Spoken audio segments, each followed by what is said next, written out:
Hey everyone, welcome back. Hope you're having a fantastic day so far. So Congress has just a few months left this year to get a bill across the finish line that does happen to be bipartisan. Both Republicans and Democrats support this bill that would lift the asset limits up to 5 times the amount of what they currently are. So this would do really great things for Social Security. Plus, the Social Security Administration is also making some pretty big updates, which should also help more disability claimants get approved. So we will be covering that as well.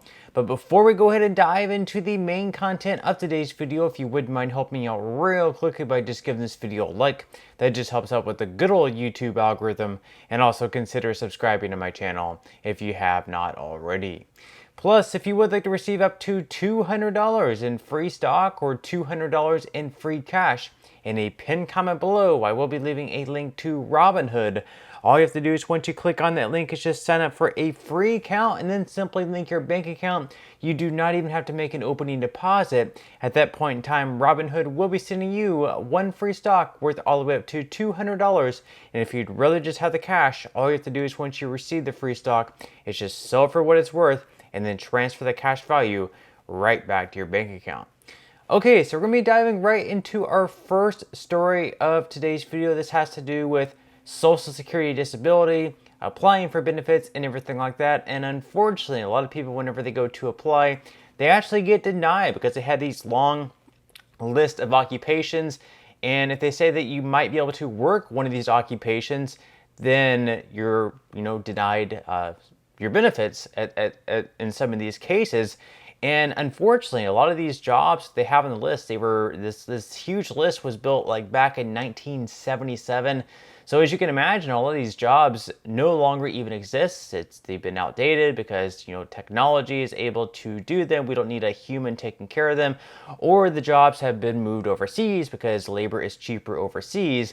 So they say, hey, you can do this certain job right here, like you can unscrew nuts or something like that. But there's not even jobs to like unscrew nuts or anything like that in our country anymore. So completely unfair, as you can imagine. So we are going to be covering this article here by the Washington Post, where it says Social Security to jettison obsolete jobs used to deny disability benefits.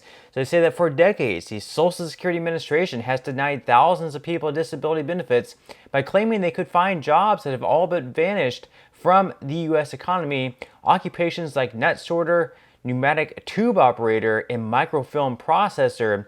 On Monday, the agency will eliminate all but a handful of those unskilled jobs from a long outdated database used to decide who gets benefits and who is denied, ending a practice that advocates have long decried as unfair and inaccurate. Commissioner Martin O'Malley's decision to jettison federal labor market data that was last updated 47 years ago follows a Washington Post investigation in December 2022 that revealed how the antiquated list of jobs was blocking many claimants who could not work from receiving vital monthly disability checks.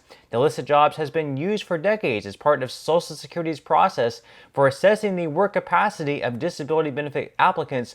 Before awarding benefits, agency officials have to judge whether there's a job that exists in significant numbers that an applicant could still do. So if they see that one of these job descriptions or jobs that were on this list is available in significant numbers, there's a large amount of those jobs that are open right now, and we have people claiming for, applying for disability benefits, they're saying, no, you're denied your benefits because we have several of these openings here, even if it's a job that is outdated. So they're removing some of the jobs from the list. The article goes on to say that the agency has long relied on a vast publication known as the Dictionary of Occupational Titles for this assessment, but the majority of its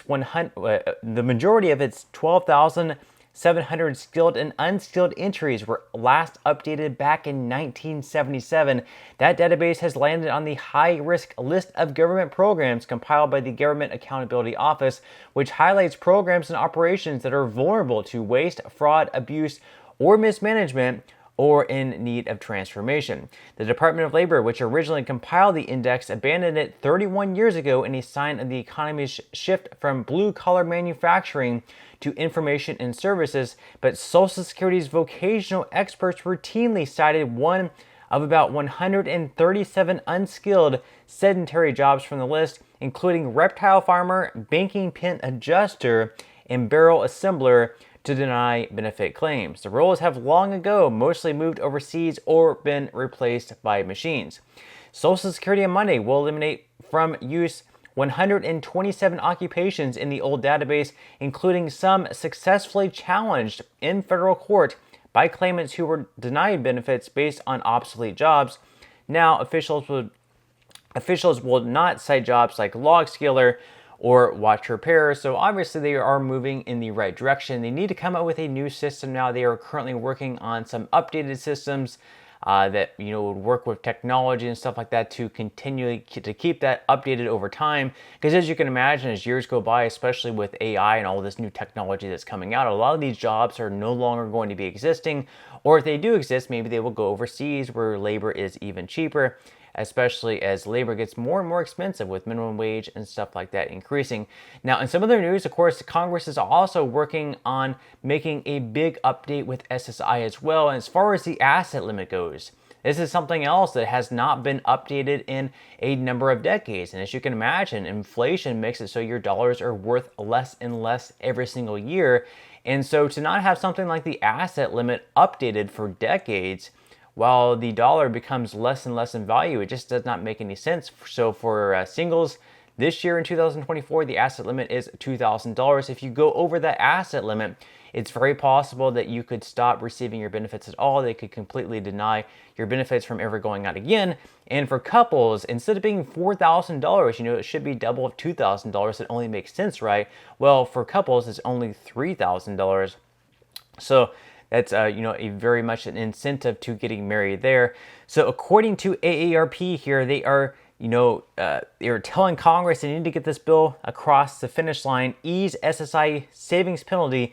AARP tells Congress. So AARP and other advocacy groups urge Congress this week to pass legislation to raise the limit on the amount of money people can have in their savings and other accounts while receiving supplemental security income SSI benefits.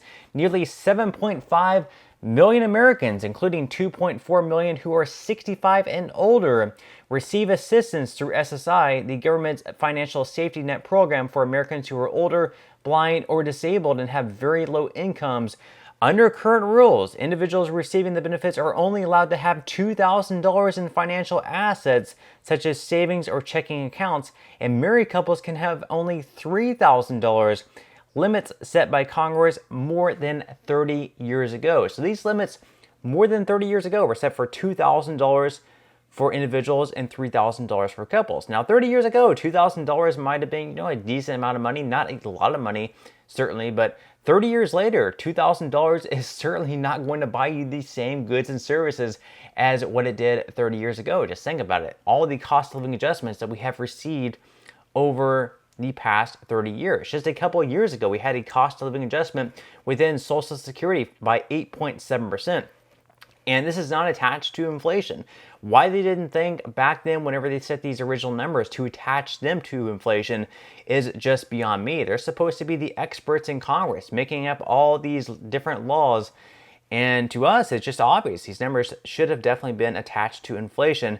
Now, of course, the SSI Savings Penalty Elimination Act would raise those limits to $10,000 for individuals and $20,000 for married couples and tie future increases to inflation. So finally in 2024, they have the brain capacity to attach these to inflation. And of course, they update them to more realistic numbers in 2024. So for single individuals, it would be lifted from $2,000 up to $10,000, and for married couples from $3,000 up to $20,000. And you can see the bill up here on the screen, the SSI Savings Penalty Elimination Act. Right now, you can see that it does have in total 11 co-sponsors. They would need, of course, at least 60 votes in total to get this bill across the finish line. But where it's actually promising is the fact that it does have 6 Republicans of the co-sponsors. 5 are Democrats, 6 are Republicans. We have both Democrats and Republicans in support of this bill. We just need to get this bill on the floor for vote because it's very clear that we have both Democrats and Republicans in support of it. I don't know why they wouldn't be, but it does seem like it does have a promise of passing, and they will have until the end of this year, of course, to pass it. Otherwise, it will need to be reintroduced in the next Congress in 2025. But that's all we have for today's video. I certainly hope you enjoyed and found value out of it. If you did, again, I would greatly appreciate if you could give this video a like. Consider subscribing to my channel if you have not already, and I will see you in the next video.